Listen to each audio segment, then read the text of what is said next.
masyarakat menengah dan juga menengah ke bawah. Ada implikasi kemana saja menurut pandangan dari Anda terkait kenaikan inflasi secara bulanan ini, Bu Ani? Jadi pertama karena kita lihat tadi kan faktor utamanya beras, Mas. Beras itu masih inflasi walaupun angkanya kan di 0,02%. Tetapi itu bukan inflasi yang kecil karena bulan kemarin sudah inflasi di beras 1,72% month to month. Artinya masih ada kenaikan loh bulan ini. Berarti beras itu bukan turun harganya, masih naik lebih tinggi dari bulan lalu. Dan perkiraan kita Desember juga akan mengalami hal yang sama karena memang situasi domestik supply-nya karena panennya kan bergeser. Walaupun betul Bulog sudah punya cadangan yang bisa dilakukan operasi pasar. Tapi implikasinya kan tidak serta-merta kemudian operasi pasar membuat harganya turun. Di beberapa wilayah biasanya masih akan tetap tinggi karena ada faktor transportasi dan lain sebagainya. Kemudian kita lihat ada cabai rawit juga tadi ya naik, cabai merah, bawang merah, gula pasir, telur. Mas Bram, ini adalah barang-barang yang dikonsumsi terutamanya oleh golongan menengah dan golongan bawah, golongan miskin. Sementara kita tahu data BPS, saya berkali-kali menyampaikan ini, data BPS itu kalau income rakyat miskin itu 60-63%-nya sudah habis dikonsumsi bahan pangan. Jadi ketika bahan pangan itu sudah menyedot 2/3 income-nya, kemudian ada inflasi, maka pasti akan kena naik porsi untuk bahan pangannya. Itu yang pertama. Kedua, di golongan menengah kita juga lihat itu di atas 50% masih konsumsi pangan.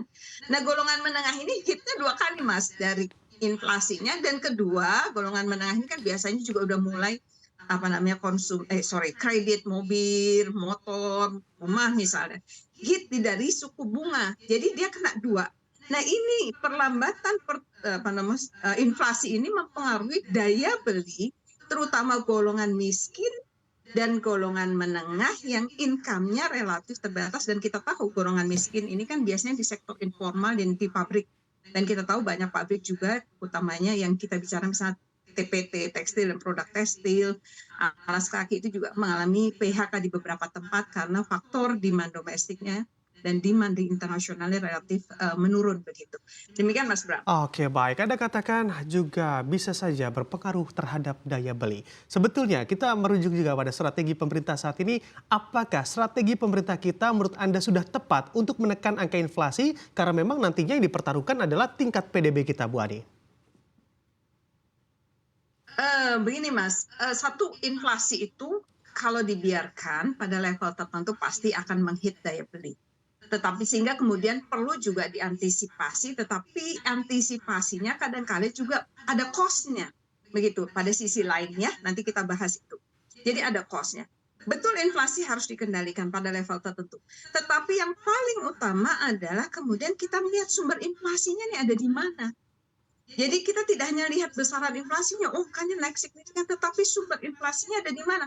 Kalau dia di bahan pangan, kemudian dia tadi di transportasi publik, kemudian dia kaitannya dengan tadi cabai merah dan lain sebagainya, yang ini juga banyak sekali dikonsumsi di sektor-sektor perdagangan informal, misalnya warung, tukang jualan pikulan dan lain sebagainya, maka implikasinya signifikan. Pertanyaannya adalah bagaimana antisipasi ini? Tentunya kan kita bicara mengenai pasokan, dari sisi supply side-nya, dari demand, dari supply domestiknya. Hari-hari seperti ini, musim hujan seperti ini, pasti cabai itu susah, Mas. Dia kena banyak penyakit, salah satunya kan dia kena jamur dan lain sebagainya. Pasti pasokan jatuh, harga akan naik. Jadi antisipasi ini adalah kita bicara dari supply side-nya, karena demand side-nya sendiri kalau bicara nanti bulan Desember nih, ada kemungkinan juga akan naik karena ada liburan yang agak panjang.